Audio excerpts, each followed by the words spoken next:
Boa noite, pessoas lindas.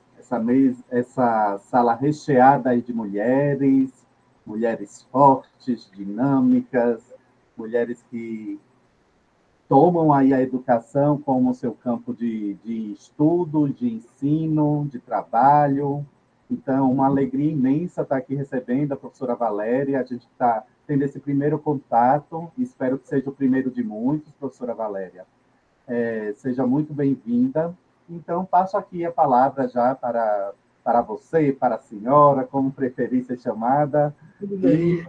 estou por aqui quando precisar, é só chamar, ok? Passo a Sim, palavra, então. obrigada, Kleber. Agradecer, né, por estarmos aqui nessa noite para discutir a BNCC, né, debater a BNCC com suas experiências e possibilidades. Eu quero, antes de falar dessa proposta de oficina, agradecer a professora Ana Maria Macedo, né, que fez o convite a mim para estar ofertando uma disciplina a respeito dessa temática em ambiente escolar, né? E, bem, nós estamos no último dia, né, do evento, e a proposta dessa oficina a olhar para a temática do próprio evento, vamos dizer que ela está muito mais voltada a observar as possibilidades advinda da leitura da BNCC, né, da Base Nacional Componente Curricular, do que experiências com essa própria BNCC. O tema, o título da nossa oficina é BNCC, Princípio de Diversidade e Conhecimento das Línguas Indígenas Brasileiras no Contexto Escolar. Então, basicamente, são 3 elementos para serem tratados. O primeiro é a BNCC e um de seus princípios, que, no caso, eu tomei o princípio da diversidade. Eu inicio minha fala fazendo considerações breves a respeito desse princípio e entendendo esse princípio como possibilidade. Como possibilidade de que exatamente? De trazer os conhecimentos a respeito das línguas indígenas brasileiras para o contexto da escola. Mas, ora, professora, nós já temos tantas atividades na escola em se tratando só de aspectos ligados à própria língua portuguesa. Agora, imagine por quê, para quê e como tratar desses conhecimentos a respeito das línguas indígenas nesse ambiente, nesse contexto. É mais ou menos isso a proposta, né? Elencando esses 3 aspectos. E então eu dou início à fala. Como é uma oficina, eu coloquei mais ao final alguns exercícios para que, assim, de um modo dinâmico, nós possamos pensar em como desenvolver atividades em sala de aula, e que é exemplo, considerando dados de línguas indígenas. Kleber é o segundo, a lâmina.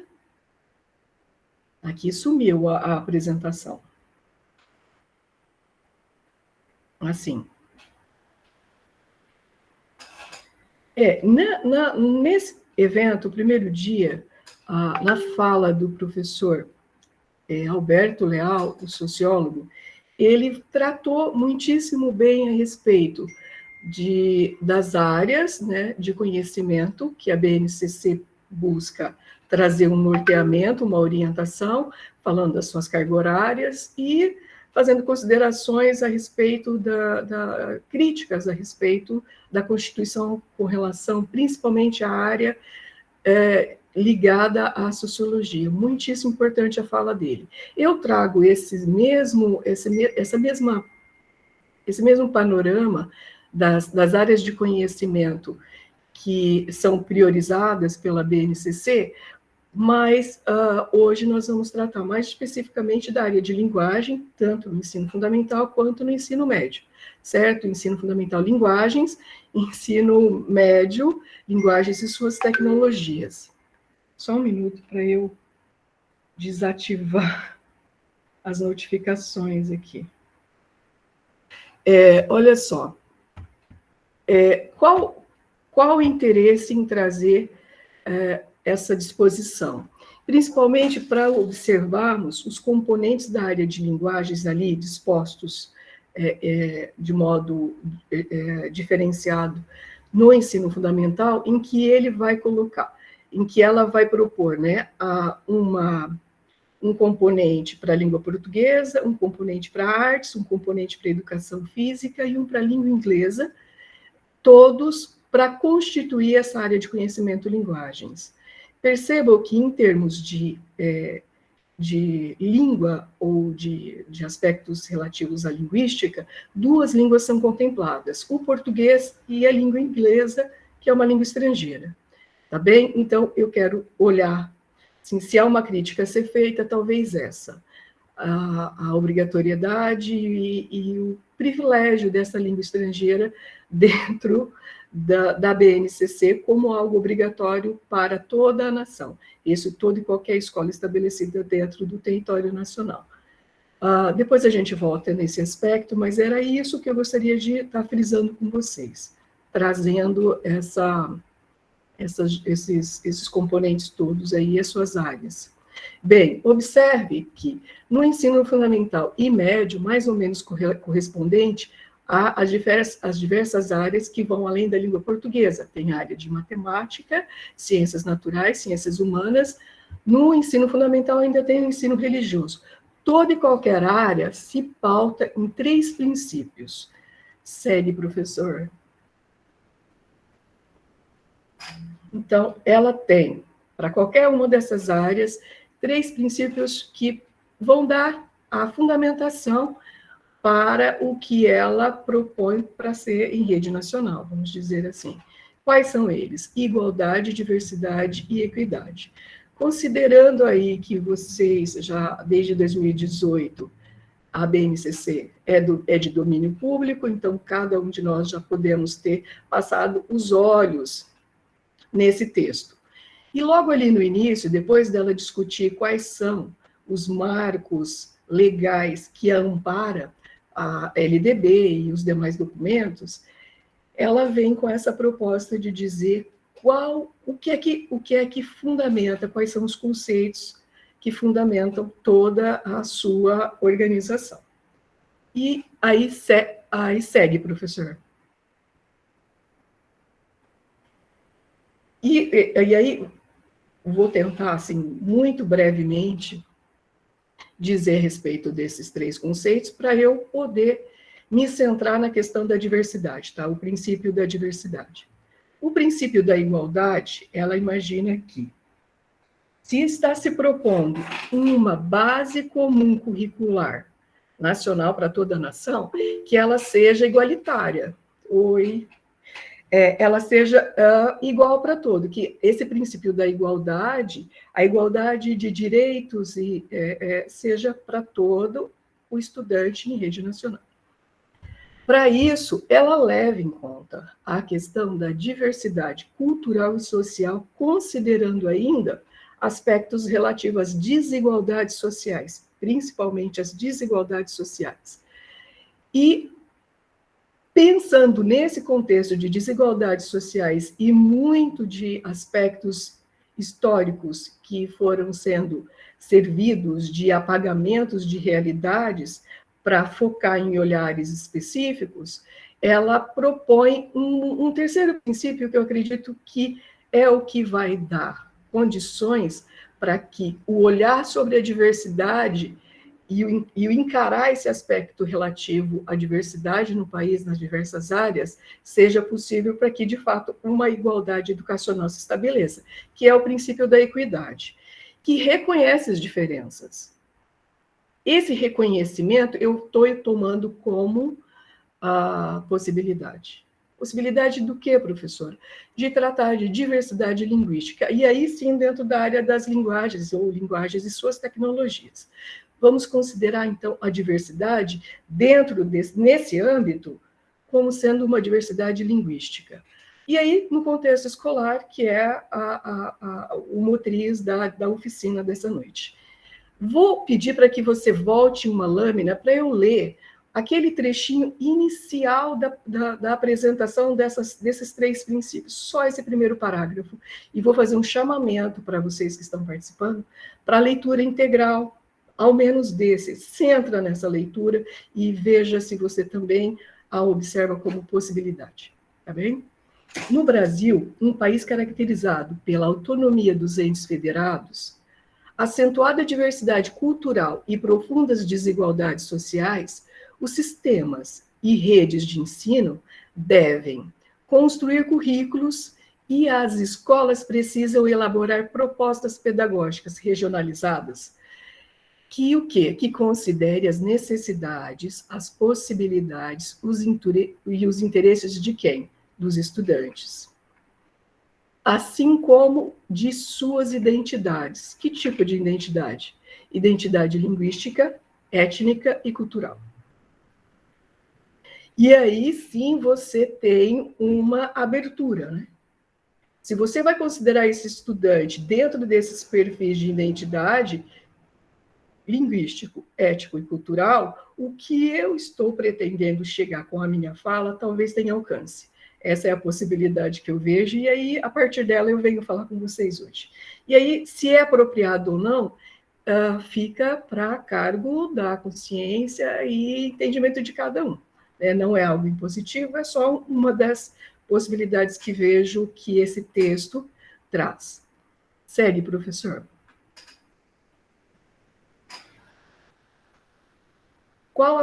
Aí, assim, daí eu dou início às questões relacionadas à diversidade linguística. E vou fazer uma pergunta e que, para uma resposta rápida, gostaria que vocês me dissessem. Qual a língua falada no Brasil? Podem colocar no chat, podem Sim. abrir microfone, fiquem à vontade, gente. O espaço é nosso.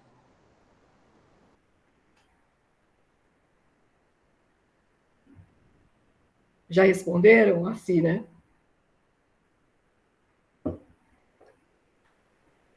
Segue, professor. Quantas línguas são faladas no Brasil? E aí, quem pode me responder? Assim, é legal imaginar que a gente pode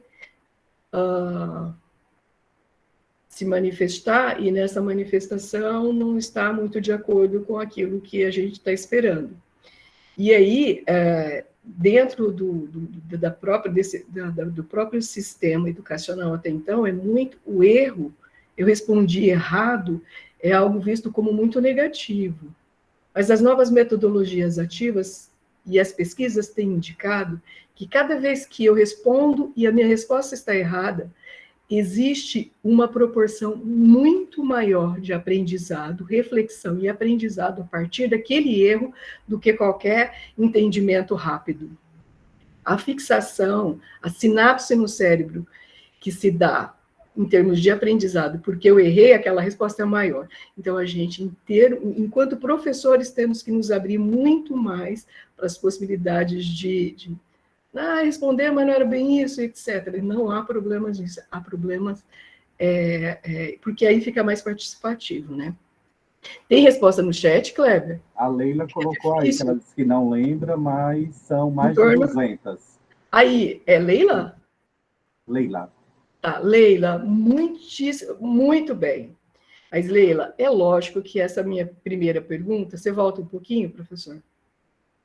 Essa minha primeira pergunta, quando eu falo qual a língua falada, ela já é tendenciosa porque eu não coloquei quais são as línguas faladas. Eu não pluralizei, então a resposta rápida e imediata já é o português, a língua portuguesa. Inclusive, até porque é a língua oficial. A língua oficial no país, língua portuguesa e a Libras, são essas duas. E cooficializadas, aí sim, nós estamos tramitando aí projetos para cooficializar as línguas indígenas nos municípios nos quais circunvizinham as aldeias e a população estão ali presentes, né? É um passo muito grande e o protagonismo indígena nesse aspecto tem sido bastante relevante para que isso de fato ocorra. Mas percebam que, para a maioria das pessoas, talvez aqui, verdade, Vê para mim, Kleber. É legal a participação, Kleber. O que a Leila disse aí? Ela botou verdade. Eu nem percebi o singular. Pensei na língua e a diversidade. Você já relacionou, porque a temática também já vai por aí. E, assim, mas, assim, se você desconsiderar esse contexto e essa temática, se você pergunta para a maioria da população, que língua é falada, qualquer pessoa, que língua é falada no Brasil? O português, muito rapidamente. Existe nessa resposta, isso que eu estou querendo trazer, um certo apagamento da realidade da diversidade linguística.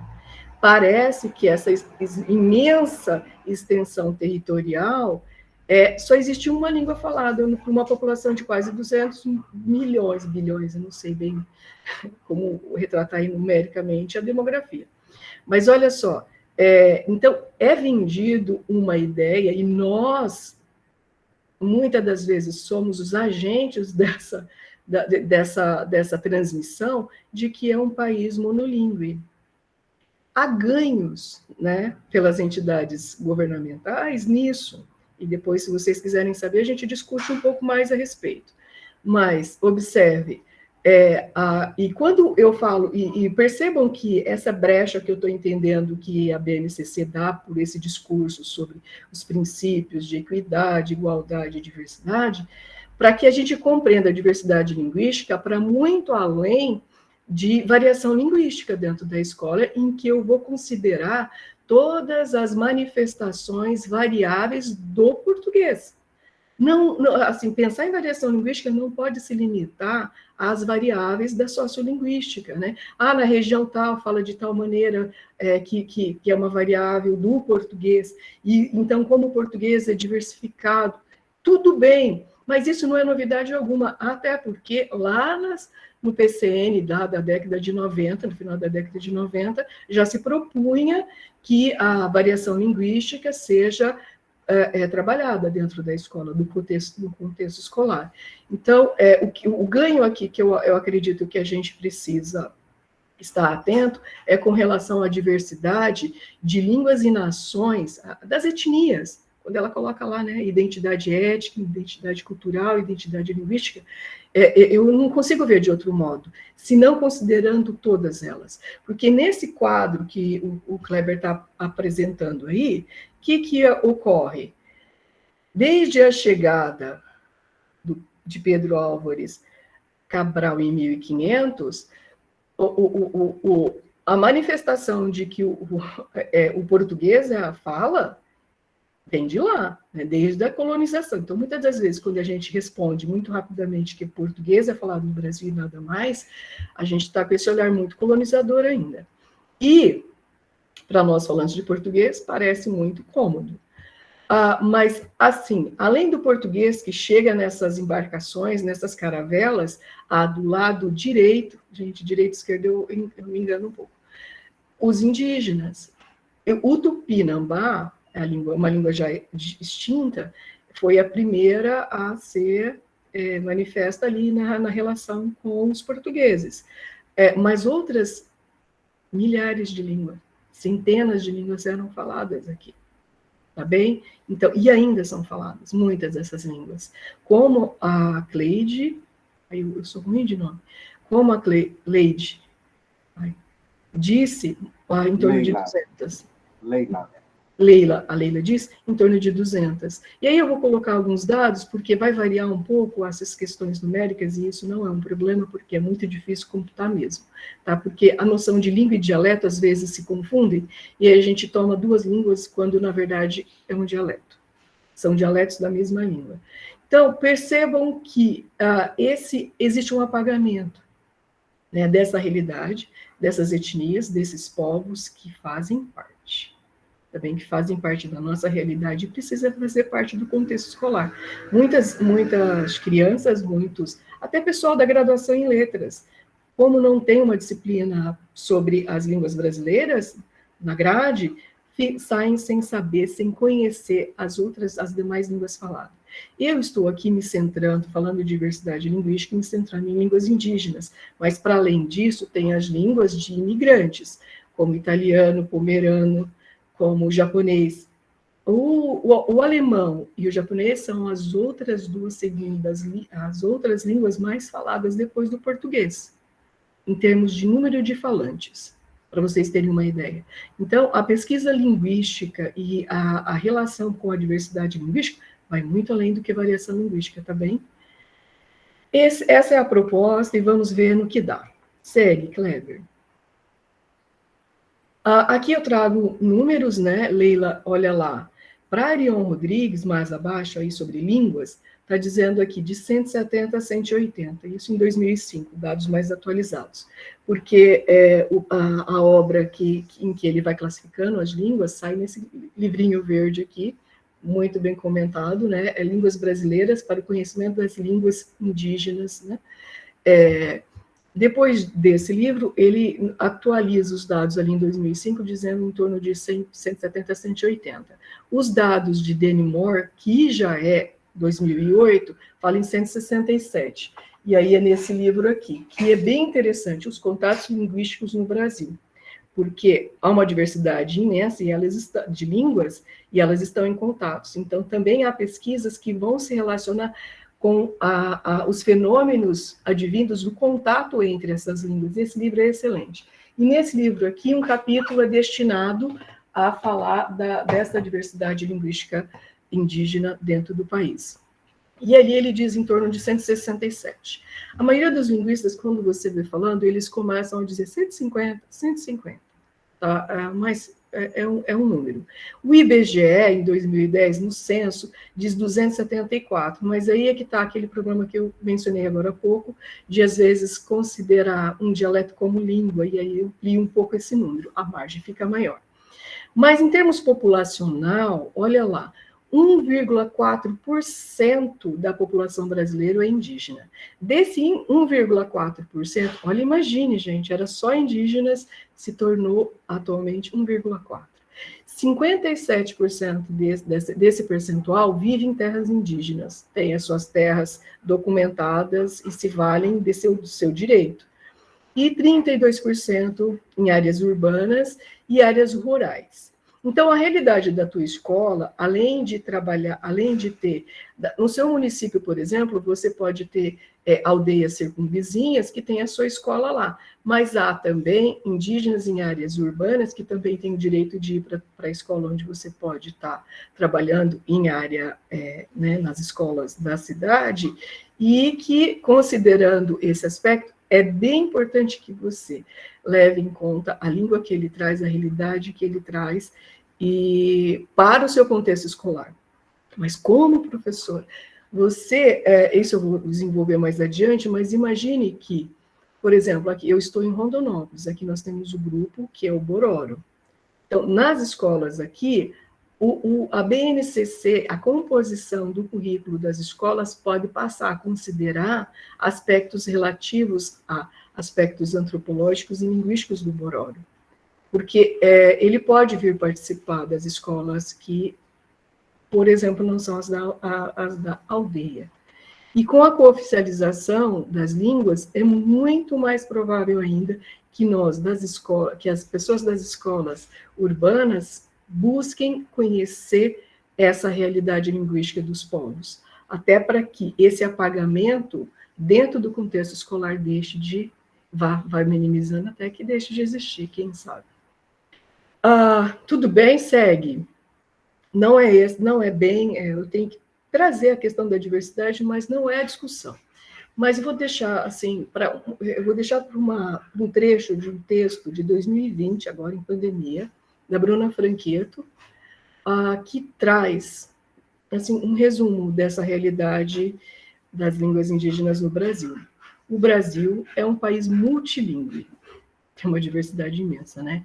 Apesar de sua diversidade linguística ter sido calada, com estratégias variadas pelo Estado, por missões, por meios de comunicação, pelo sistema educacional. É disso que se trata a temática de hoje.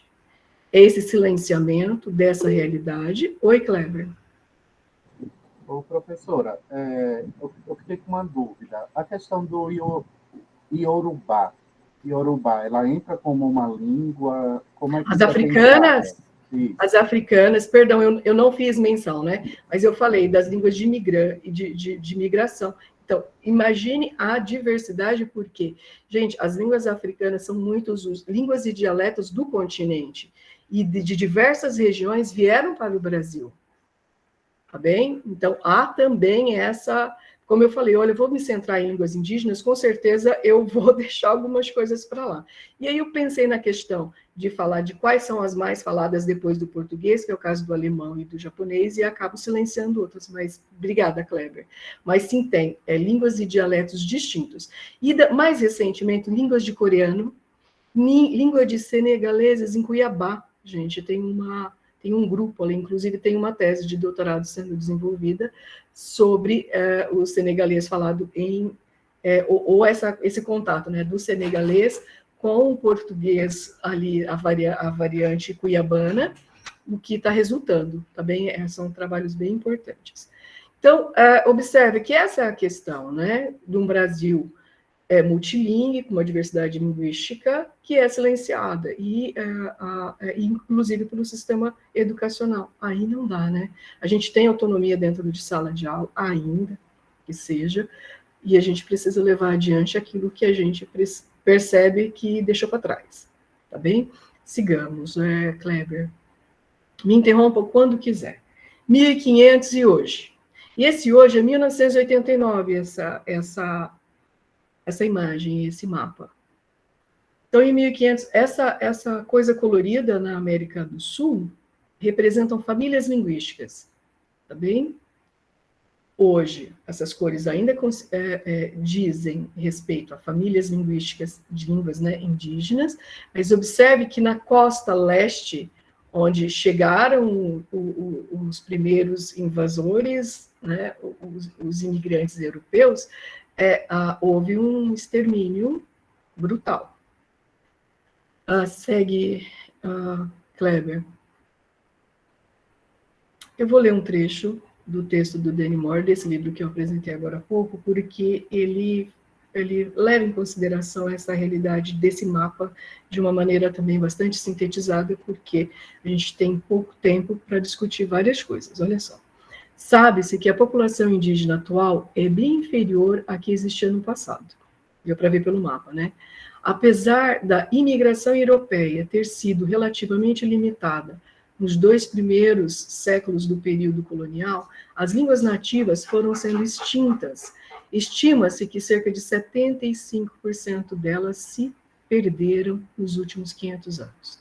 As regiões do Brasil que foram ocupadas por mais tempo têm menor número de sociedades indígenas e menos línguas nativas, especificamente o leste brasileiro, onde poucos grupos autóctones falam com seus antepassados. A sobrevivência dos povos nativos se deu com maior número em áreas remotas, especificamente na Amazônia, onde o contato com a sociedade nacional foi mais recente e menos intenso.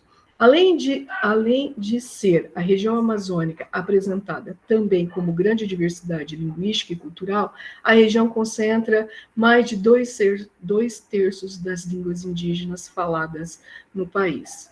Somente no estado do Pará, há cerca de 25 idiomas nativos, um número semelhante ao das línguas faladas na Europa Ocidental. Imagina, toda a Europa, não toda não, né? Essa parte ocidental corresponde às línguas que são ao número de línguas faladas só no estado do Pará. Tudo bem? Se tiver alguma pergunta, algum questionamento, mas senão a gente segue. Tendo dito feito esse retrato, eu vou falar da diversidade. Apesar desse histórico macabro, nós temos uma diversidade que está sendo calada, silenciada, não considerada, porque é bem produtivo para a gestão, para os governos, imaginar que o Brasil é multicultural. Então, vender a cultura indígena e toda a sua diversidade cultural atrai capital estrangeiro.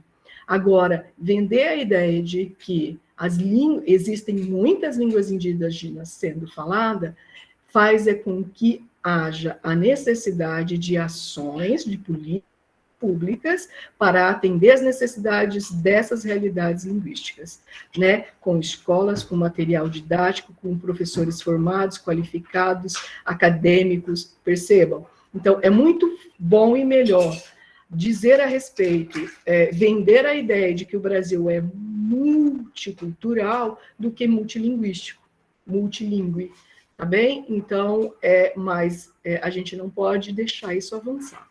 A gente toma consciência, o que é? Eu não sabia, não tinha consciência, agora eu tenho consciência, a luz chegou, as trevas, né, precisam se esvair.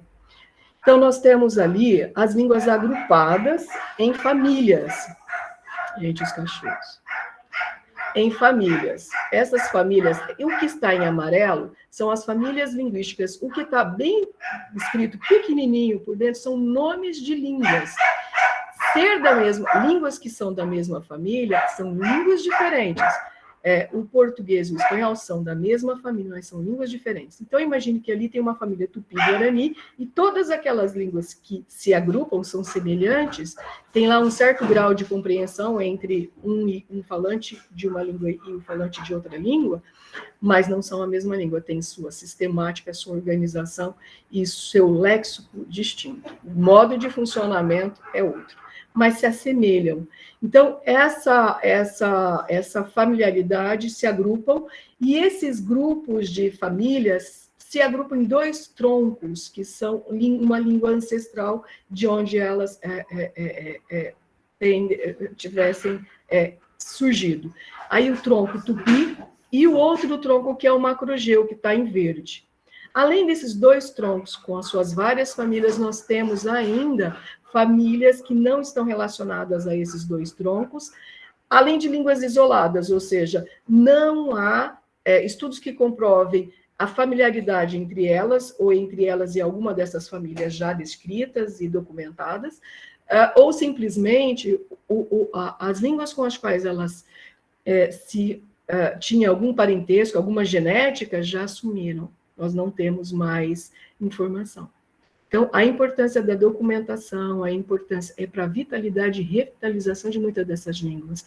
Eu não vou ficar falando aqui sobre o estado de vulnerabilidade de muitas delas, porque quando eu mostrei lá para vocês, anteriormente, os números de línguas e o número de grupos étnicos, parece que o número de grupos étnicos era maior do que o número de falantes, porque muitos grupos étnicos deixaram de falar as suas línguas para incorporar o português, porque esse é o domínio colonial que ainda está estabelecido em pleno século, né, XXI. Tendo dito isso, a importância de apoiar, e isso também dentro do sistema educacional, toda a política linguística a respeito dessa realidade dentro da nossa nação e a riqueza que isso tudo traz para as áreas de linguagens e suas tecnologias é imensa, tá bem? É sobre isso. É sobre isso. Vamos para o próximo slide. Voltou, Clever.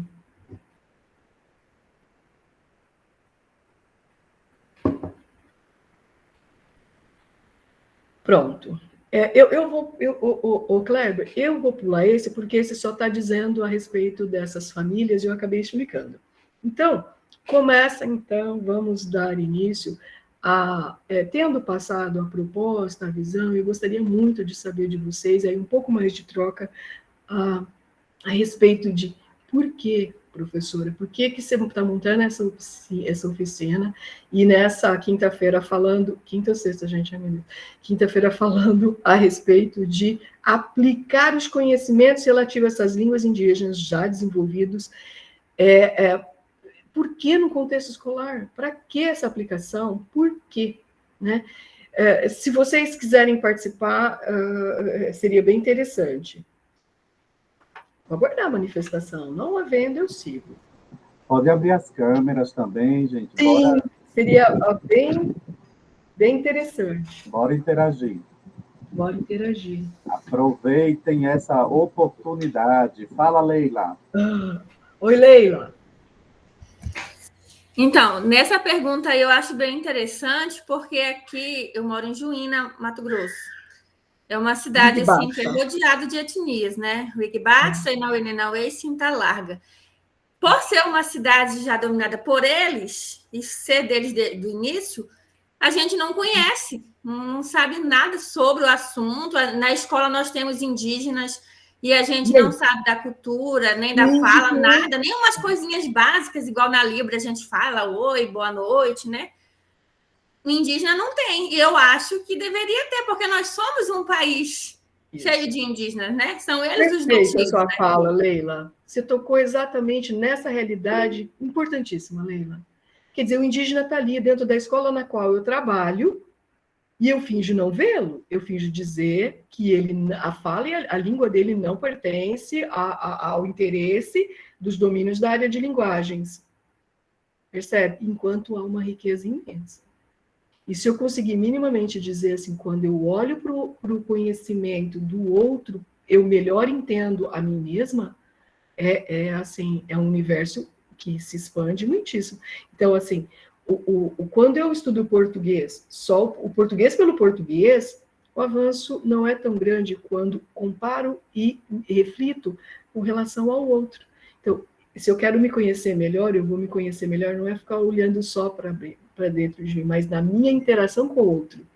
Então, eu estou pegando aí dessa coach, essa linha coach, psicologia, psicanalítica aí, para trazer para dentro dessa importância no ambiente das linguagens, que a língua do outro me faz compreender todo o mecanismo que é o que a gente está atrás. Se a gente entrou para a área de letras, um interesse apenas nos cerca, um princípio, e estudar a faculdade da linguagem.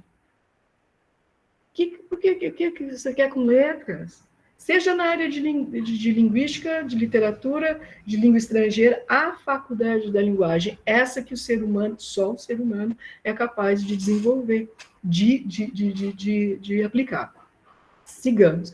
Leila, sua resposta mandou a pau. O exemplo que você trouxe firma essa necessidade e a importância disso. Leila, a importância deu para perceber? Né? Sim, professora. Né? De olhar para o outro e de incluir o outro, percebe?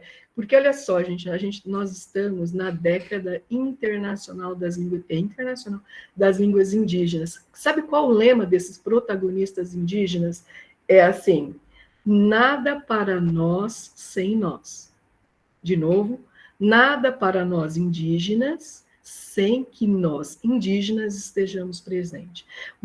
Por muitos e muitos anos, e eu acredito que eu tenha praticado isso, de coletar, de ir para a coleta de dados dentro da aldeia, e esse sujeito que tão bem me atendia, era um objeto de análise.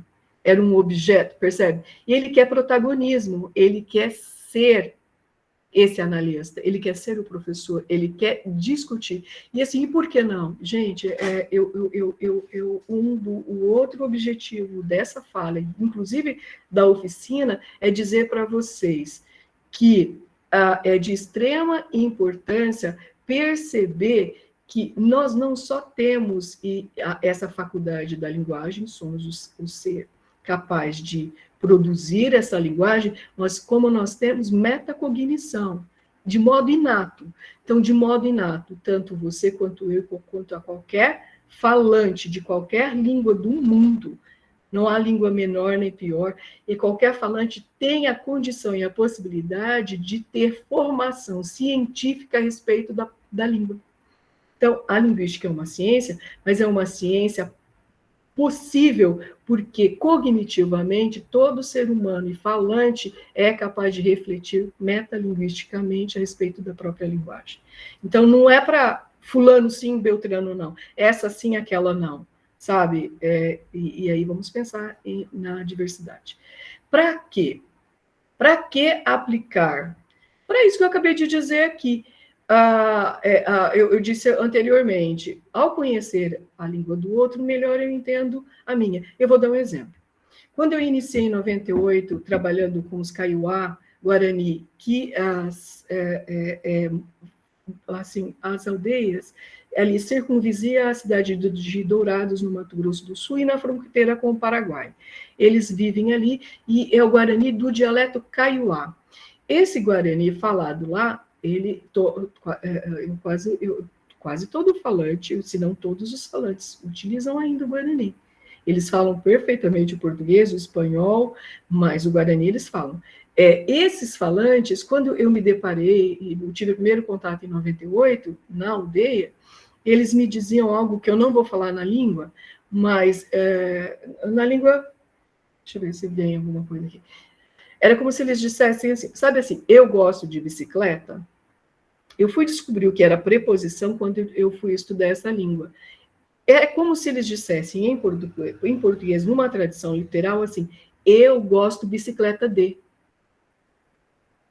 A preposição em português, quer dizer, esse elemento sintático, que é puramente gramatical, você não vê um D andando na rua.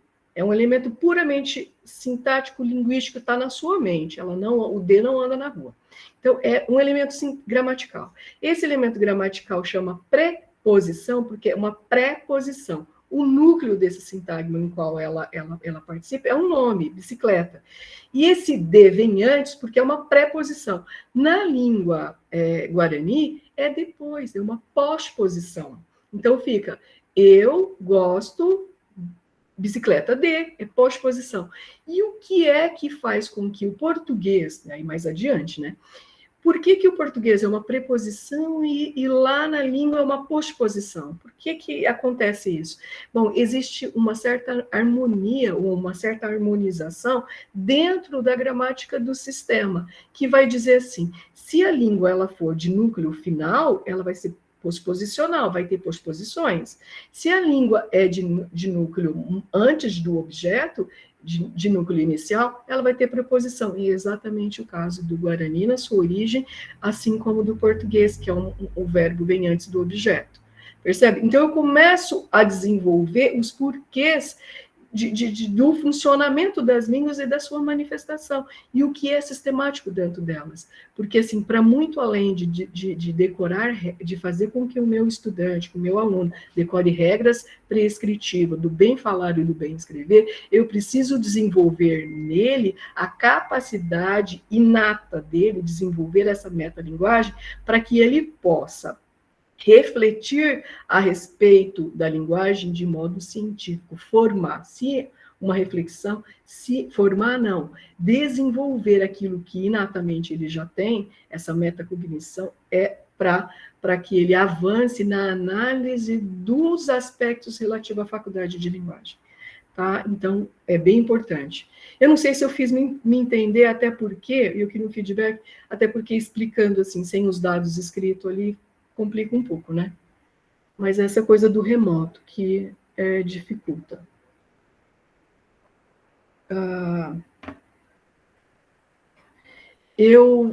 Segue para mim, Clever.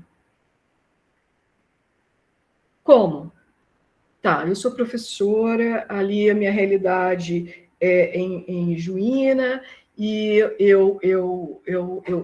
na minha escola lá tem o Urikbatsa, tem Cinta Larga. O que eu faço, professor? Eles estão ali, eu percebo que eu tenho que fazer algo.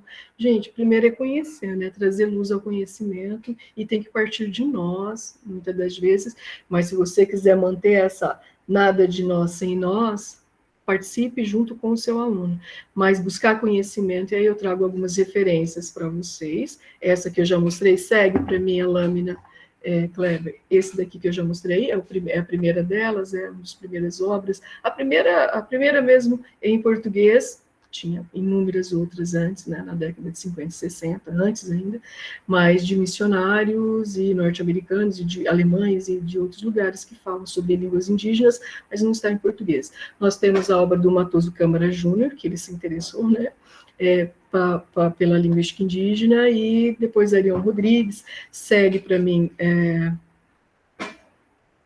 aí tem pode seguir, agora vai ser rapidinho.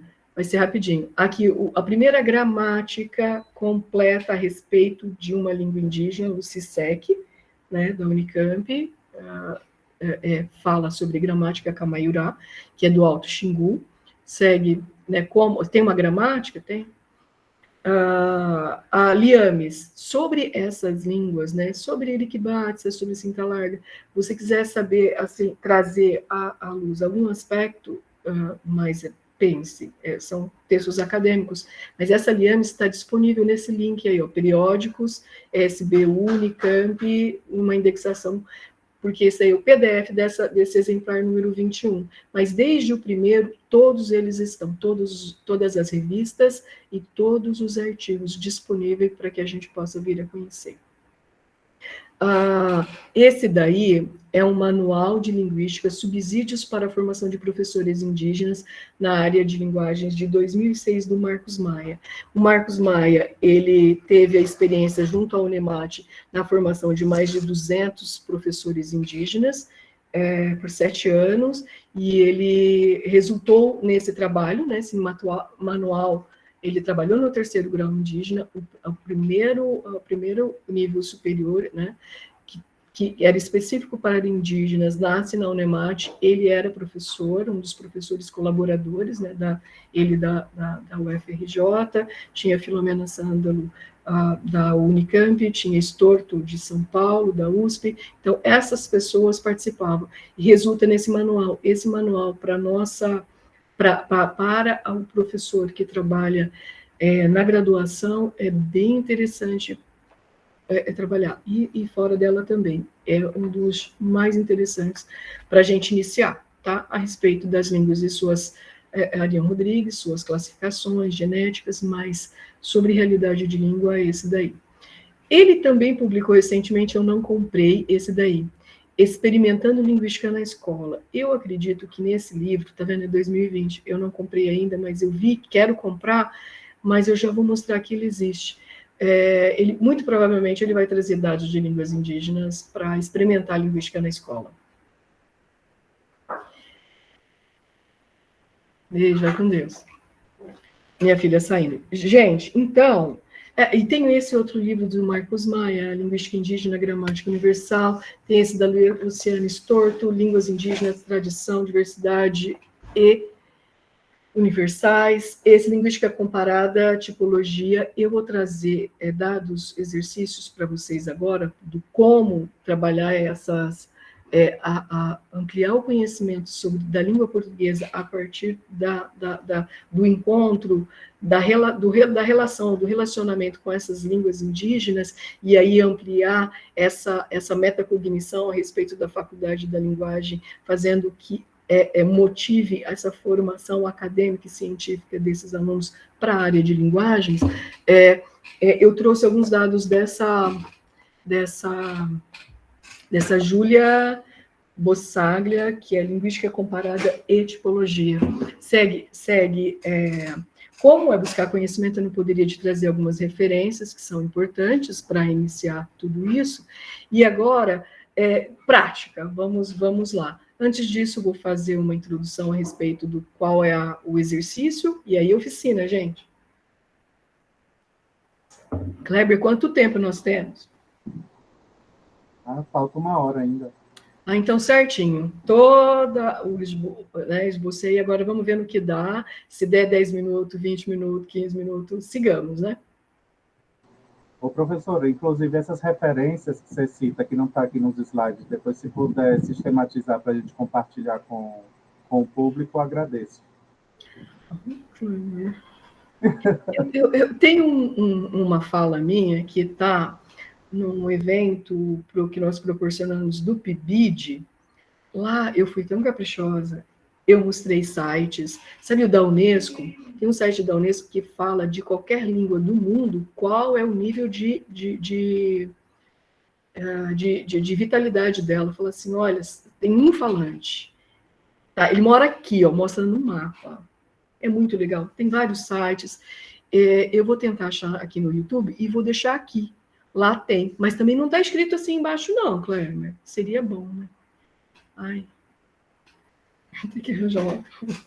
Vamos lá, deixa eu começar a expor aqui qual a ideia desse exercício para essa oficina. Olha só, É uma metodologia ativa, eu quero que, se vocês puderem abrir câmera para a gente melhor ver a carinha de vocês e a participação, seria bem interessante, mas olha o que é. Eu vou pegar um aspecto da sintaxe.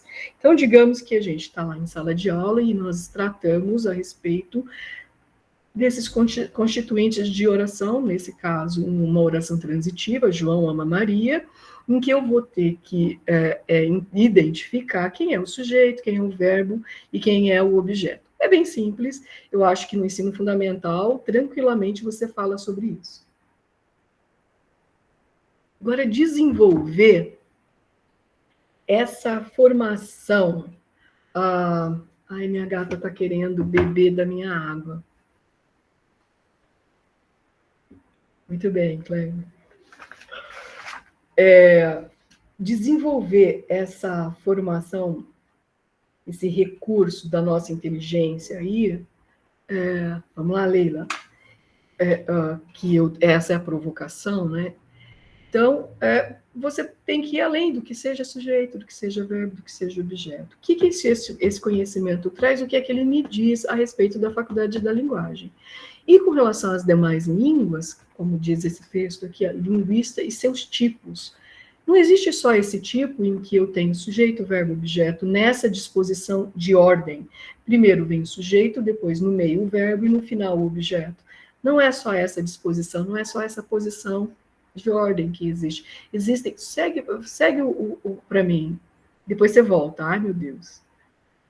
Existem, nessa combinação entre sujeito, verbo, objeto, as possíveis combinações são 6. Então, é sujeito, verbo, objeto, sujeito, objeto e verbo, troquei, né, os dois finais, depois o verbo no início, sujeito, objeto, verbo no início, objeto, sujeito, depois o objeto na frente, e seguido de sujeito e verbo, depois o inverso, né, objeto na frente, seguido de verbo e sujeito. Segue mais um pouquinho.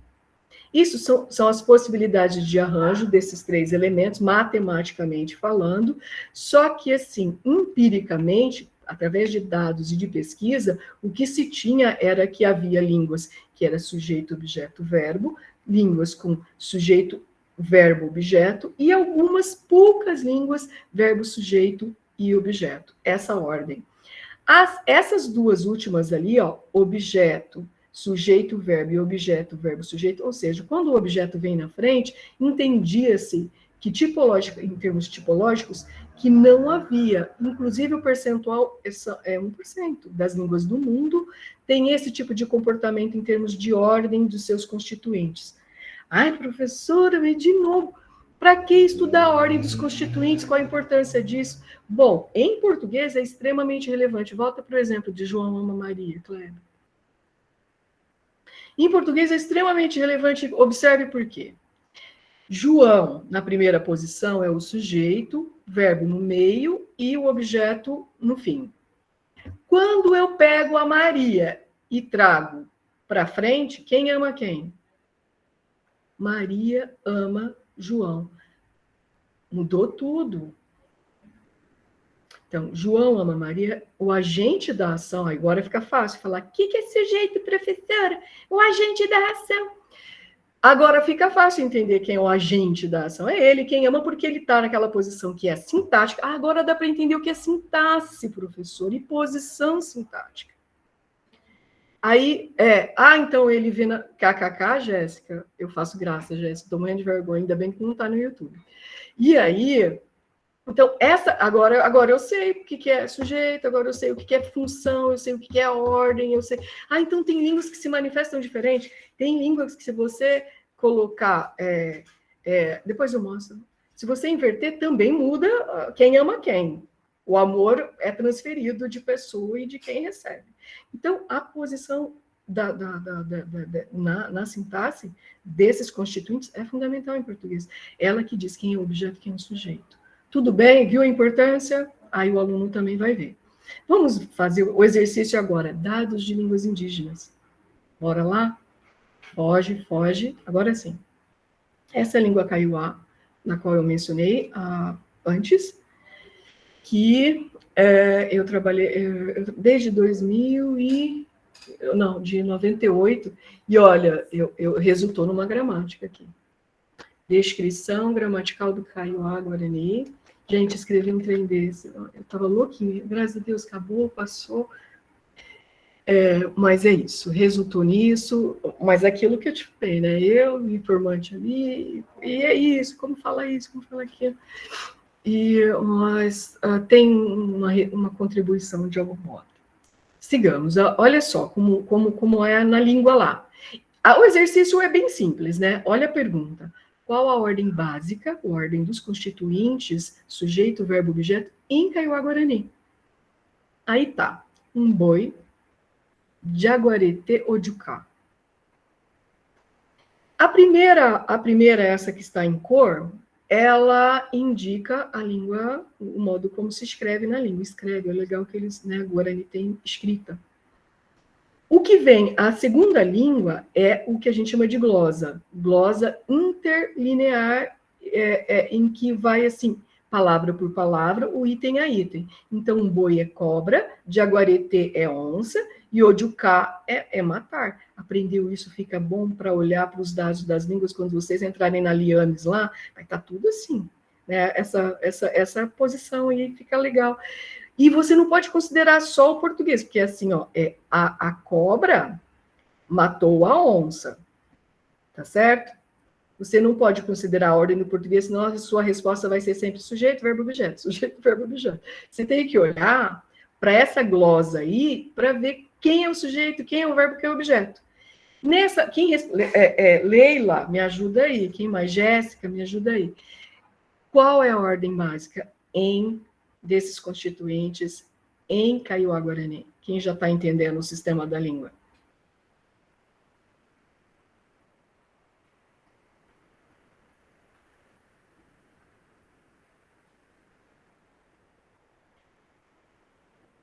Ninguém? Kleber, me ajuda. Eu vou fazer o Kleber responder.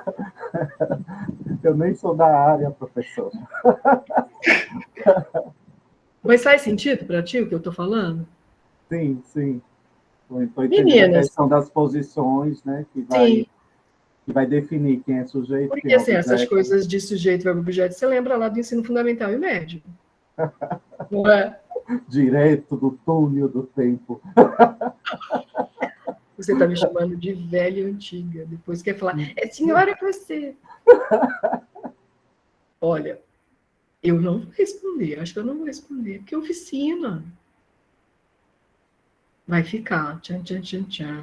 Bora, gente, participar sem medo de errar. Lembra que lembra da questão? Falou? Uau, Leila! Valeu! Olha, gente, funciona a tal da oficina. Leila, legal, não é? Então, cobra é o sujeito, está fazendo a ação. E o objeto vem antes e o verbo fica lá no final. Lembra que antes eu disse assim, olha, por que no português é preposição e no Guarani que eu estudava lá era posposição? Ora, ora. Fui buscar os óculos. Ô, Leila, desculpa. Leila, não fala assim, porque o Kleber já vai falar que é coisa de gente antiga, gente... Olha, então, olha só. Então, ali, o que a gente tem? Cobra, onça, matar, o verbo fica no final da sentença. Então, é legal você entender. Ah, ele também usa óculos, turma. Então, tá. Você, como é que fala, gente? Eu sou geração Y. Ai, as redes sociais, né? Então, a cobra em boi de Jaguareté Eudiucá, o verbo fica no final, e essa língua é língua de posposição. Então, é aquilo que eu disse, né? Eu gosto bicicleta de, porque entra em harmonia com o fato do verbo ser no final. Minha gata bebeu água. Pronto, segue, Kleber. Queria que vocês vissem. Agora, o morro de sede aqui. Observe, agora é uma língua tembé, ela é falada no Maranhão. E Fábio Duarte, esse dado é do Fábio Duarte, da Federal de Minas, tá bem? Então, a da... Ai, acho que eu não vou ler não, até porque eu leio muito mal. Arucarim Reniar. A do carim é primeira pessoa do singular, depois matar. Então, o verbo está na primeira pessoa do singular, certo? Ai, falei, não era para falar qual era o... E, eu, e caçar, miar. Caçar, não é gato. Miar é caça. desculpa, eu falei caçar, né? É caça na língua. Então, qual a disposição para dizer eu vou matar a caça? Em Tembé. Leila, minha participante. Verbo, sujeito e objeto. Leila, e se inverte isso daí, quem matou, quem caçou, quem acabou matando, é a caça que mata o cara, se ficar invertendo de posição. Porque eu posso dizer, não, no Guarani, exato, no Guarani é assim, né? Lá no Kaiowá. Odiucá, não, como que é? Cuimbaé, que é homem, Cuimbaé, Odiucá, Jaguaretepe. Só que se eu digo assim, Jaguareté, Odiucá, Cuimbaé, quem matou, pronto, aí já é a onça que matou o homem. Antes era o homem, captou a mensagem? Sacou, né? Então, aqui, a organização e quem mata quem é uma outra ordem. E aí, percebe que eu consigo perceber como é que é a minha língua? A minha língua, ela, a ordem básica, não que não exista outras. Não que eu não possa dizer assim, João, Maria ama. Eu posso topicalizar quem é que Maria ama? João. Maria ama? Nossa, Maria ama quem? Eu posso mudar de ordem, mas a ordem básica, aquela da rotina, do cotidiano, do rápido, é sujeito, verbo, objeto. Sigamos para o outro exemplo. Maria ama Maria. Ai, lascou, né? Tem que ter um diferentezinho, senão meu exercício foi por água abaixo. Vamos lá. Urishkariana. Aí, por que eu trouxe o Urishkariana? Turma, sabe aquele 1% que você mostrou lá de língua assim, achava-se na ciência, até pouco tempo atrás, sem estudar línguas indígenas brasileiras, que esse comportamento não existia, que era objeto, verbo, sujeito, ou então objeto, sujeito, verbo. A Urishkariana, quando descreve, documenta a língua urishkariana, ali mais perto na Amazônia e Venezuela, aí descobre que, sim, existem essa ordem básica nessa língua. Observe qual das duas, então, é. Gente, sai um totó com esse acento, mas não tem acento, não, acho, porque você dá um enter, ele pensa que é o cachorrinho. Mas é totô. Desculpe aí. Totô, Yarocie, Camará. Totô é homem, Yarocie, pegar, Camará, onça. Então, homem, pegar, onça. Só que observe a tradução. A onça pegou o homem. O Kleber, eu gostaria de ver essa manifestação, Kleber. Você percebe que ali a gente imediatamente vai falar, o sujeito é o homem, ele pegou a onça. Mas, como eu disse, essa língua, o objeto vem na frente. E achava-se que não existia línguas assim. Um percentual muito baixo, mas existe. E o legal, perceba o ganho que é os estudos em línguas indígenas e de tipologia das línguas no mundo. E aí eu não vou me restringir só às brasileiras, porque quando você vai estudar línguas aborígenes da Austrália, as línguas e os diversos dialetos que existem, tanto na Índia quanto na África, santo Deus. E a probabilidade dessas línguas todas, até o final do século, sumirem é muito grande, por conta dos aspectos de globalização. Tá? Sigamos. Gostaram desse exercício? Então, é uma língua objeto, verbo, sujeito. Urishkariana. Por isso a importância das traduções, né, Valéria? Porque se a gente faz uma tradução de forma literal, a gente Leila, inverte completamente a situação. Inverte. Por isso que eu tenho que olhar, eu tenho que olhar os dois, né, Kleber? Eu não posso olhar só a glosa, mas eu tenho que considerar. Perfeito. Tem que olhar os três. Agora, lembra do outro tipo, que também era só 1%? Essa Nadeb. Awad, Calapaé, Haku. Então, Awad, onça, Calapaé, menino, Hapu, ver. A tradução corresponderia em português, o menino vê a onça. Mas, de novo, a onça, que é o objeto, está na frente, depois o sujeito, depois o verbo. Aí agora eu já respondi, deixou de ser oficina e bora. Isso. Peraí. Verbo, sujeito, que é o menino. Perfeito. Legal. Não é um exercício que ajuda na faculdade de formação científica da área de linguagem para o meu aluno da escola, passível de utilizar e enriquece os saberes indígenas para que não se pense que línguas indígenas é uma língua menor, menos importante, e outras coisas, que isso também perpassa por aí, né? Uma língua incapaz de produzir filosofias e coisas do tipo. Mas são preconceitos, e a gente tem que romper com isso. Então, qual é a ordem básica de sujeito, verbo, objeto para a língua? Aurikibatsa! Leila! Leva essa já para a escola, falou, Aurikibatsa, eu tenho aqui um dado de língua da sua língua para a gente trabalhar, sujeito, verbo, objeto. Printa e vamos lá. Ó, esse dado foi nessa língua, foi nesse livro aqui, a Leila, para registrar. E eu realmente não fiz referência para além de tirar fotinha, porque eu lembro de livro, aquele de capa rosa. Quem é o autor? Eu falo, não lembro. Então, eu gosto de mostrar o livrinho. Olha lá. Segue aí. Yatu Kajé Atikata Rumo Niquia. Então, Jatu é ontem. Kajé é minha mãe. Tá? Junto os dois, ele fala minha mãe, porque é uma palavra possuída. Mãe tem que ser mãe de alguém. E beiju ati, tá? Beiju. Depois, rumou, fazendo, estava, nikia.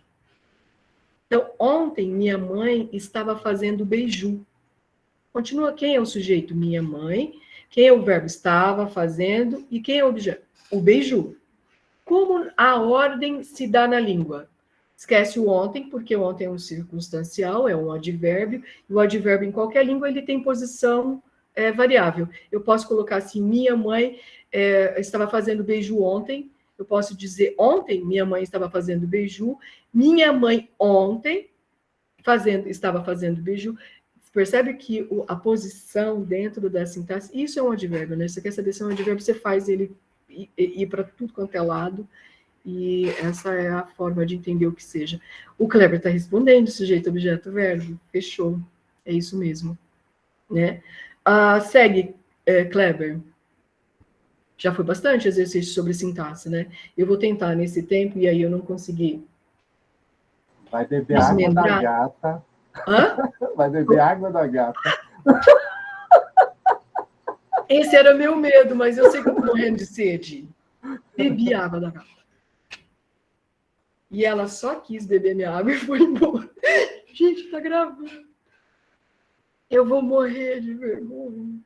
Ó, como professora, a senhora fala isso, me atiçou, agora eu quero estudar esse trem, qual técnica eu uso para eu perceber, em termos morfológicos, o que uma língua está dizendo.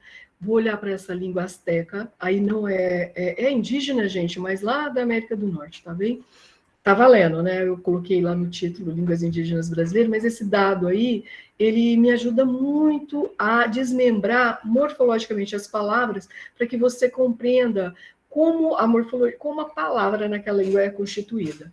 Ali nós temos assim, ó, Niquika, eu canto.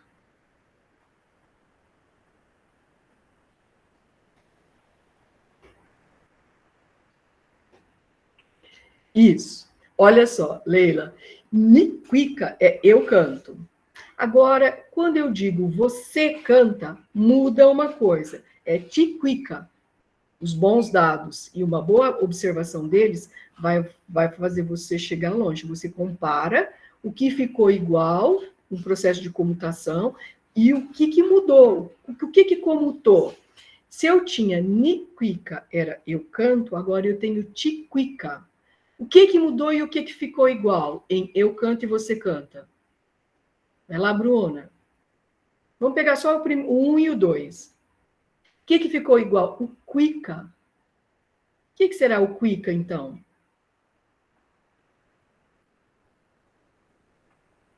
Niquica, verbo. Qual é? Canto, o verbo cantar. Você já está sabendo lá da Azteca. O verbo cantar, então, é quica. É a base, é a raiz. O prefixo, gente, olha como eu sei agora o que é prefixo, o que é sufixo. E a marcação de quem é as pessoas, se é a primeira pessoa do singular eu, segunda pessoa do singular você, na língua ali é preposição, em português é no final. Eu canto, tu cantas, nós cantamos, é tudo no final, é sufixo, que vai alterando as pessoas, primeira, segunda, terceira, singular e plural. Aqui é na frente, olha que legal. Eu já vou dar bem noção de marcação de pessoa no verbo e também a respeito de prefixo e sufixo. Morfologia, estou ensinando morfologia. E aí, observe o outro exemplo agora com beber, é o 3 e o 6. Tá bem? Não, vamos olhar o 4, o 5, tudo com cantar, depois eu entro em beber, tá? O 4 é ti, que, cas, você vai beber. Ó, o 2 é ti, qui, ca, sem o S, você canta. Agora, o 4 é ti, qui, cas, você vai cantar. Me diz algo. O que aconteceu? Abre o microfone, abre o microfone. Ó, eu vou dar licença. Observe, eu vou pedir licença para vocês um minutinho, eu vou trocar minha água. Observe também o 3. Nicones. Nicones é eu vou beber. Tá vendo? Nicones. Lembra que a estrutura morfológica numa língua ela é estável, chama estrutura. O que é estrutura, gente? Se a raiz vem, se primeiro vem prefixadamente a noção de sujeito, eu, você, nos outros verbos também vai vir sempre na frente. Isso é estrutura, é fixa. E a raiz, então, cones, muito provavelmente é beber, assim como cuica é cantar. Então, o nico, o ni, que era eu, lá em eu canto, número 1, continua sendo eu, ni, em cones, para eu vou beber. Observe que o 3 e o 4 têm o S. E ambos indicam o quê? Vou e volto rapidinho. Vai olhando até o 8, veja o que a gente pode descobrir. A partir desse mesmo exercício.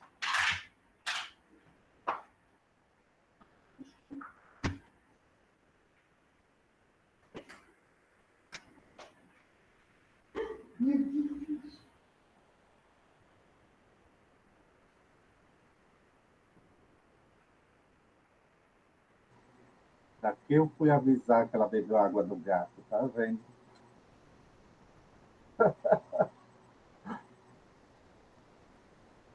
Enquanto isso, gente, deixa eu já colocar aqui a nossa frequência do dia. Vou pegar aqui para vocês. Cadê? Para ninguém esquecer de assinar. Aí.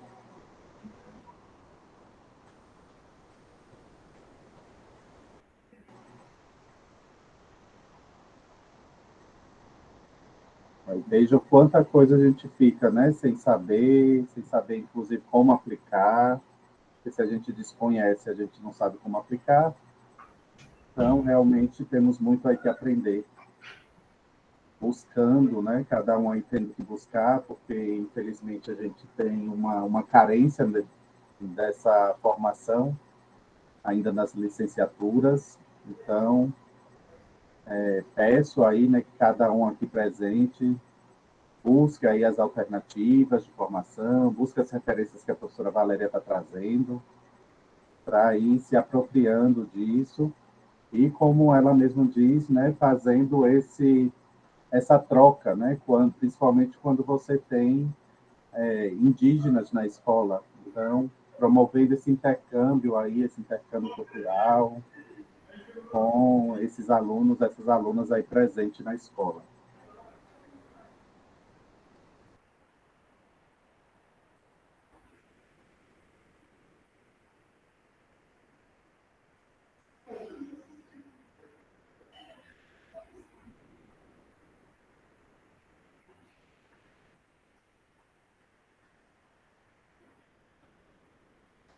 Aproveita o intervalo também para encher seu copinho. Não fique com a garganta seca.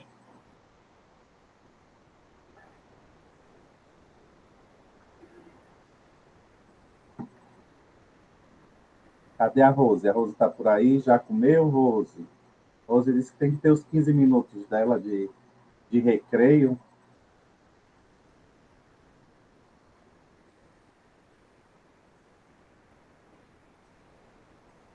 Né, Rose? Aí, seus 15 minutos de recreio chegou.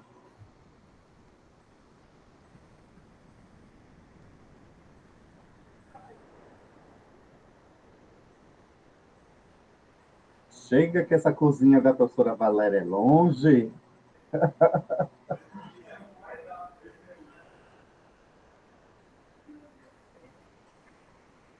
A Leila colocou aqui que o 1 e o 2 está no tempo presente, seria isso? O 3 e 4 no futuro, 5 e 6 presente, 7 e 8 passado. Agora, apenas a letra S faz essa transferência aí também do verbo, né? Vamos aguardar a professora Valéria para decifrar isso para a gente. Olha a Vanusa aí. Boa noite, Vanusa. Boa noite, então, assim, eu acho interessante também ter essa ligação com o Oi, voltei. Desculpe. Kleber, você está mais interativo do que eu aí. Eu sou que cozinha longe, Valéria. Desculpe. Não, é o casarão. Tá vendo? Desculpe. Tá, captaram aí como chegar, desmembrar os morfemas da palavra, do verbo, na língua asteca? Veja o que a Leila colocou aí. Ah, é? Vou olhar. Ele fica fechadinho, porque eu fico vendo vocês. Uau! A 1 e a 2 está em tempo presente. Olha, Leila captou uma coisa sensacional. E perceba que o presente se dá pelo silenciamento do S. Então, a ausência de S significa, o silêncio significa, né? Assim como em português, eu coloco singular,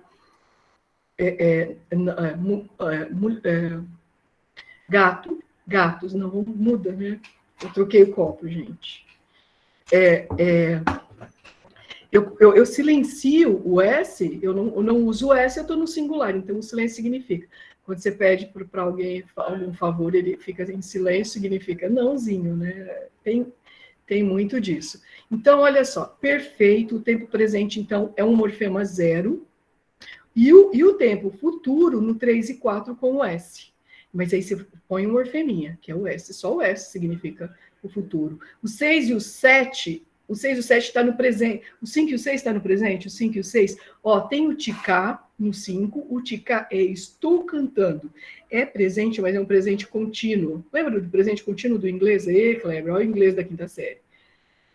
Presente contínuo. Tem nessa língua asteca do México.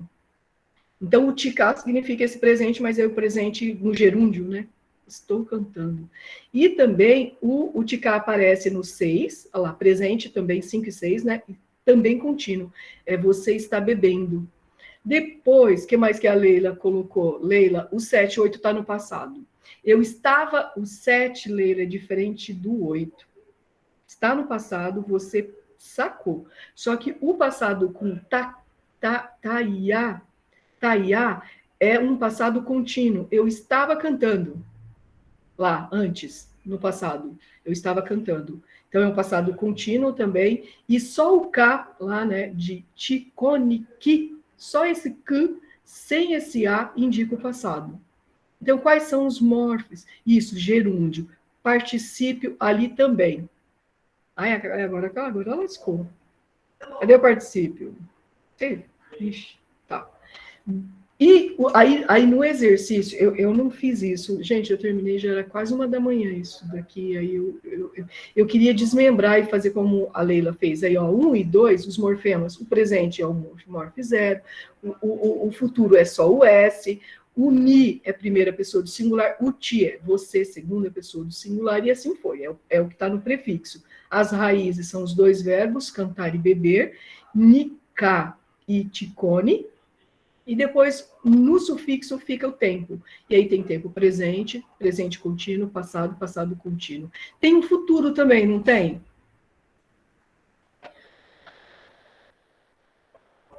Não, só isso. Mas eu consigo estabelecer até outras coisas a partir desse conhecimento. Particípio não, desculpa, infinitivo. Tá, por conta eu vou beber, né? Esse tempo aí. Mas assim, poderia assim, eu beberei, né? Sem o particípio. Ou sem o infinitivo. Perfeito, mandamos bem. Deu para entender que é muito produtivo trabalhar com outras línguas para entender morfologia, inclusive do português. O que é um prefixo, que manifestação, qual é o sentido gramatical desses prefixos. Gente, primeira pessoa do singular, segunda pessoa do singular, ele é deítico. Quando eu falo eu, sou eu. Mas quando a mesma palavra eu é dita por você, é você que é o eu. Então, perceber tudo isso, porque é um elemento extremamente gramatical que todo falante se utiliza e aí dentro de um contexto ele tem um sentido distinto. Sigamos para o nosso último exercício. Eu achei produtivo, vou brincar mais disso. Bora fazer. E presencial, aí trabalhar com esses dados presencialmente é gostoso demais. É muito bom, é muito produtivo. O que eu estou desenvolvendo? A nossa capacidade de análise, a nossa capacidade de entender o que é morfema. O que é morfema? Para que morfologia? Porque as línguas se manifestam tipologicamente de modo muito distintos, e percebê-las de modo distinto da manifestação do português me faz entender melhor o português. Nossa, muito bom, prof. Eu estou lendo agora, eu deixei aberto. Acho que ajuda a compreender no português, porque pensa na dificuldade com sintaxe e morfologia. Esse é o professor de fonética, fonologia, morfologia e sintaxe. Ai.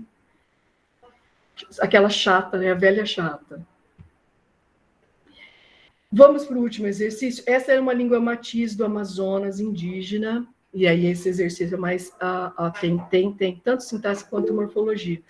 Normalmente odeiam, e eu gosto das coisas que o povo não gosta. Parece que...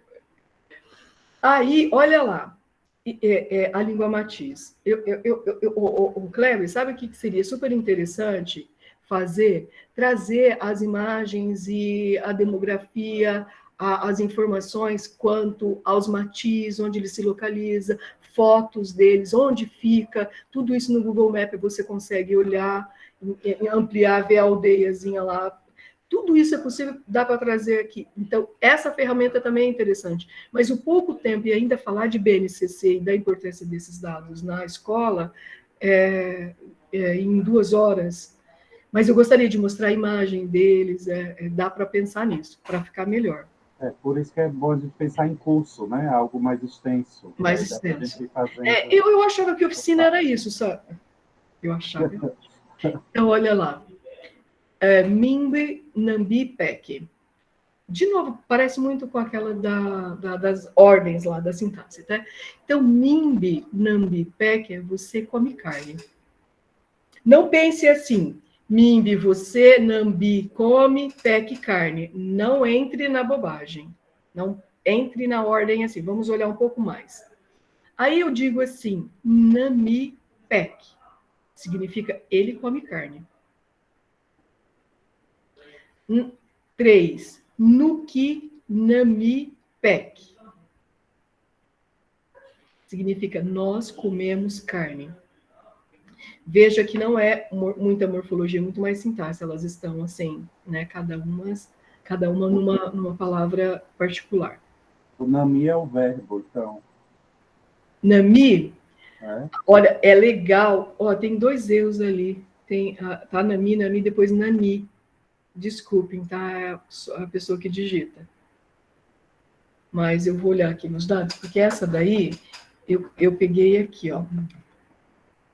Ai, cadê o livro? Nesse aqui, acho que a maioria de vocês tem, Introdução à Linguística do Fiorin. Na parte de morfologia, ela traz esses dados aí. Eu vou dar uma olhada para ver se é Nami ou... Porque é ruim, né? É com N, tá? Então, nesses 2, 4 e 5 que tá com N, tá errado. Então, você pode ficar com a dúvida, Kleber, de que tanto o Nami quanto o PEC permanece nas duas, mas comer e carne também. O que alterou do 1 para o 2 e para o 3 é que 1 é você, o 2 é ele e o 3 é nós. Somos nós, né? Percebe? Mas continua ali. Veja 4. Aí você me diz se o nami é verbo. Se é o verbo comer, é isso que você propôs? Uhum. Então, 4. Nambi, nami, peak. Aí o que muda? Você, que é o mesmo nambi lá de cima do número 1, comeu, lá é come, número 1 é come, pec. Agora aqui no número 4 é peak, é comeu, é passado. Aí é peak, nami, peak.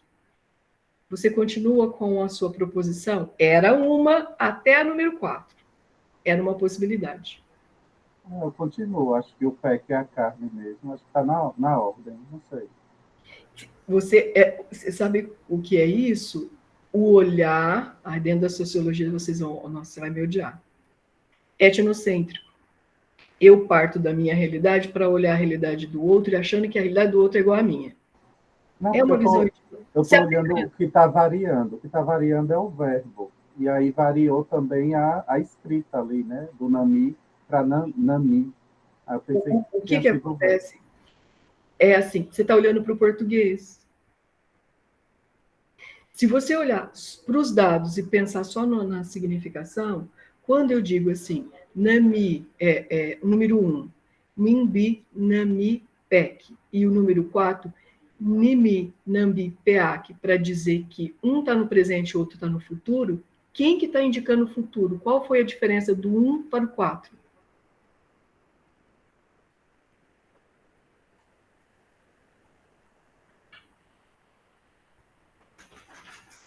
O nami, não é isso?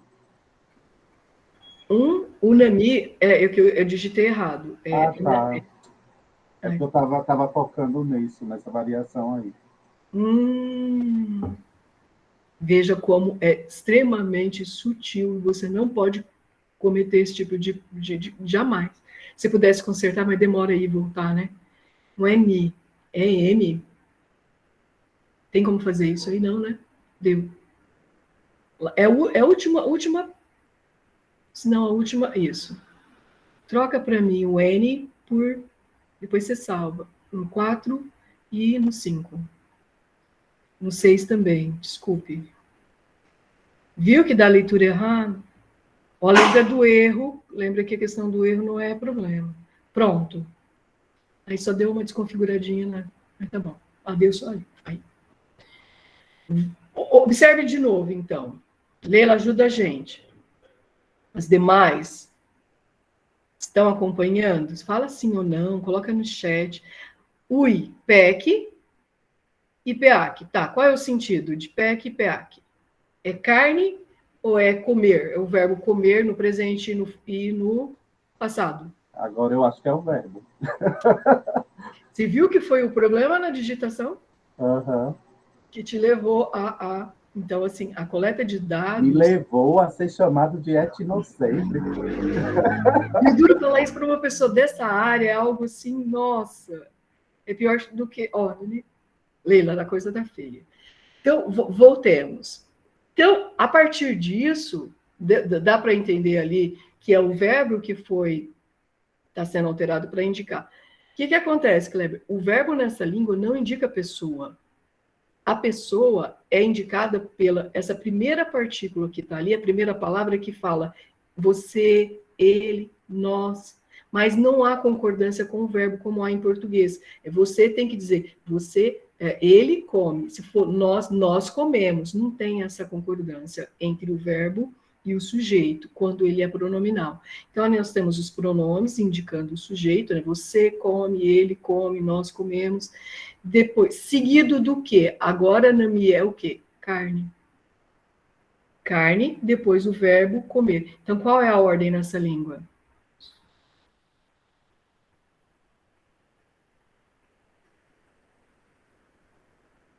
Leila tá boa nisso. Vai, Leila.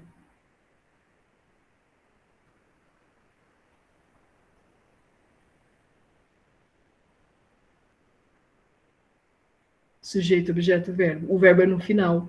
É língua de verbo final, percebe? E veja como os dados, assim, você começa a ter olhar de análise. Eu estou formando ciência a partir de olhar dos dados. E a língua não vai mentir. Vamos lá. Eu posso, agora ela não. O segundo dado, o que aconteceu, Leila? O que aconteceu com o número 2? Por que só tem carne e comer? Cadê o sujeito?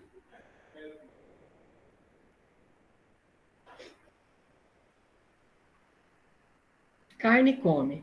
Carne come. O que aconteceu com o sujeito? A tradução é, ele come carne.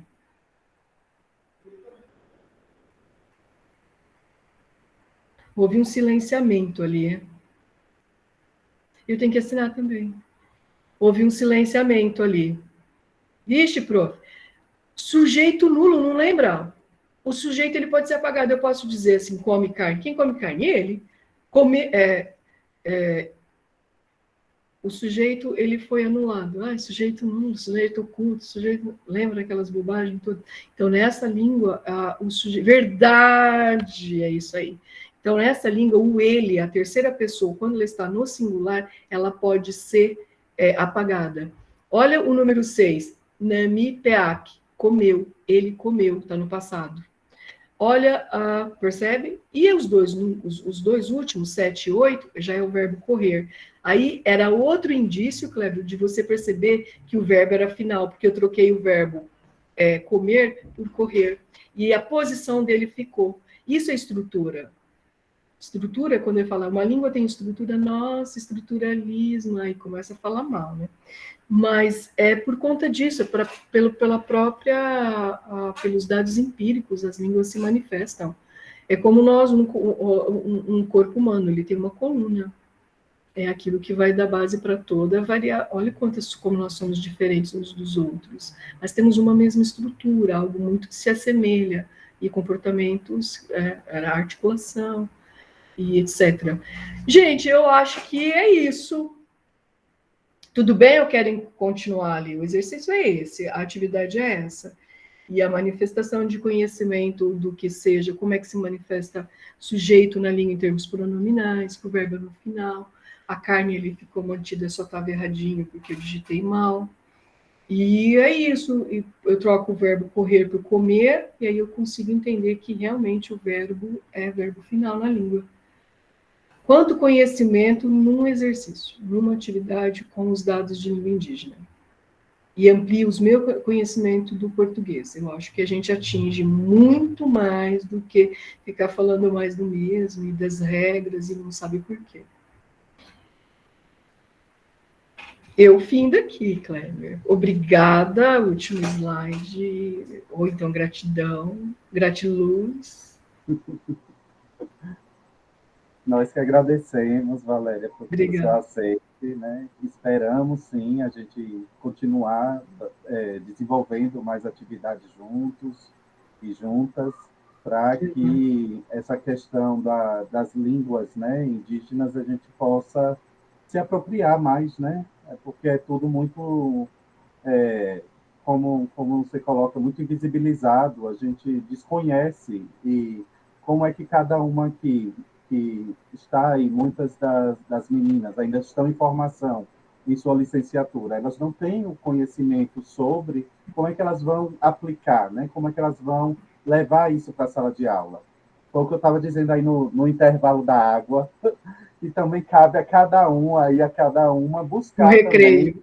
Também, buscar para além da sua formação formal, né? Buscar se preparar também, né?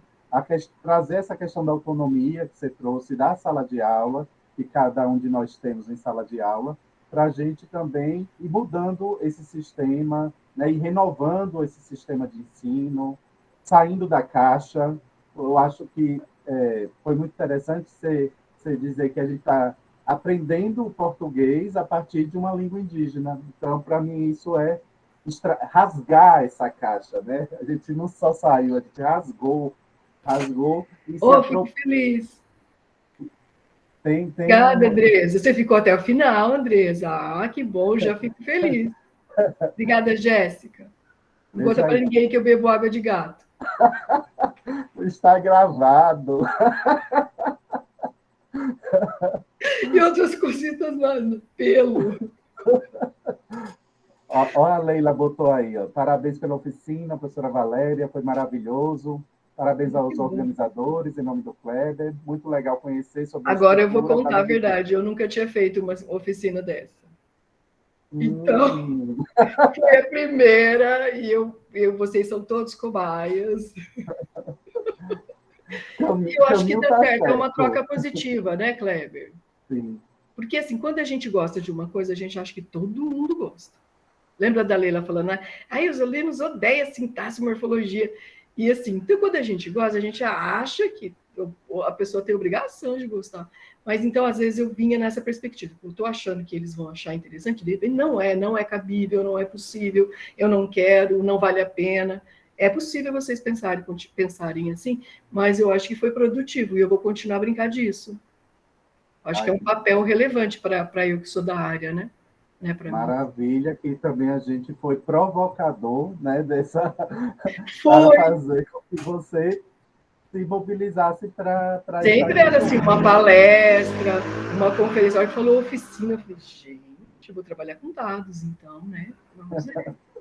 Foi muito bom. Eu também achei, assim, gostei da participação. Geralmente não tem participação, né? Parabéns, obrigada. E assim, geralmente, assim, mas a gente fica provocado em observar aqueles dados e dar uma resposta, né? Mesmo que fala, oxa, e o Kleber deu aquela erradinha, né? Mas ele já entendeu que se os dados não estiverem bem descritos, você tem uma análise completamente errada. Os cuidados na coleta e na transcrição dos dados é fundamental. Quem diz isso é a pessoa que escreveu errado. Mas foi bom o erro justamente para demonstrar, né, a importância da atenção. Nunca faça isso. Né? O contra-exemplo para as sinapses. Não foi seu exemplo que você disse que com o erro, a questão da sinapse... Volte aí essa ideia. Exatamente, porque assim, a coisa de não só utilizar a faculdade da linguagem, mas também ter um cognitivo inato em nós para compreendê-la, é inato. Então, o indígena tem, você tem, nós temos. Então, por isso que a gente consegue perceber algumas coisas na provocação. E aí, a formação da observação leva ao entendimento da formação científica dentro da linguagem. Então, é muito importante. Estamos aprendendo, professor, a gente chega lá em algum canto, em algum dia. Obrigada a E aí, todos. turma, vocês querem abrir a câmera para a gente fazer uma fotinha aí de Ai, finalização? deixa eu arrumar a câmera. Vamos lá, gente, se arruma. Bate assim na cara, ó, para ficar os blush. Cadê, Você é Jéssica? muito divertido. Kleber, você é muito Andresa divertido. abriu. Obrigado, Valéria. Tem que ser, né? Senão... Tem que manter o astral, né?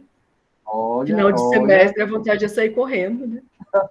Convencemos o povo. Deixa eu tirar um print. Oi. X. Gente, peraí, não valeu. Deixa eu já mandar aqui essa. Que povo bonito! Não É é? vocês, mostra a cara. Aí, Leila, com esse fundo Cosmo... Vou fazer outro print. Alguém mais está fazendo print aí? Cadê? Alguém fechou? Esté, olha Esté aí. Olha a Rose aí. Deixa eu mudar o layout aqui, porque só estou vendo 4 pessoas. Espera só um minutinho. Não é? Porque aí eu consigo... Deixa eu só parar a gravação também, né? Pode, porque sim. A gente já está falando besteira. Então... Tá bom.